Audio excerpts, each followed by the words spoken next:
लहानपणापासूनच होती. घरच्या परिस्थितीमुळे त्यांना शाळाही सोडावी लागली, पण पुन्हा ते शाळेत आले कारण त्यांना स्वतःचे शिकायचेच होते, पण शिकवायचे होते.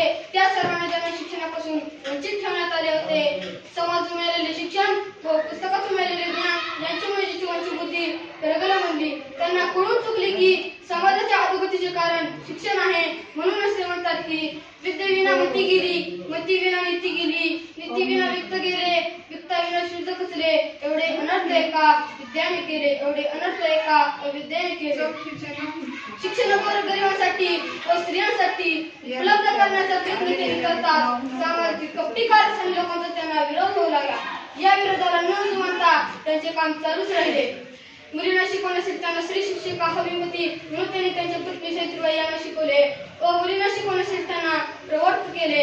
आणि या दाम्पत्यातूनच प्रयत्नातूनच मुलींच्या जीवनातील युगायुगाच्या अंधकाराला छेद देणारी पहिली शाळा ऑगस्ट 1848 मध्ये सुरुवात करण्यात आली. ही सुरुवात म्हणजे पिढी तुटली अज्ञानाची ज्ञान मार्ग झाला खुळा, पिढी तुटली अज्ञानाची ज्ञान मार्ग झाला खुळा.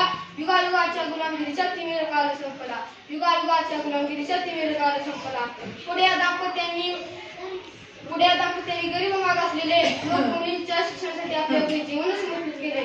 शेवटी मला महात्मा फुले यांच्याबद्दल असे म्हणावे वाटते की जाग उनी भारतीयांच्या अंतरात्मा तुम्ही ठरवतो महात्मा, जाग उनी भारतीयांच्या अंतरात्मा तुम्ही ठरवतो महात्मा. भडकाविला तर शिक्षणाची ज्वाला वाढविली ज्ञानाची, भडकाविला तर शिक्षणाची ज्वाला वाढविली ज्ञानाची शान. हे समाज सुधारकांचे शिरोमणी कोटी कोटी प्रणाम, कोटी कोटी प्रणाम. धन्यवाद.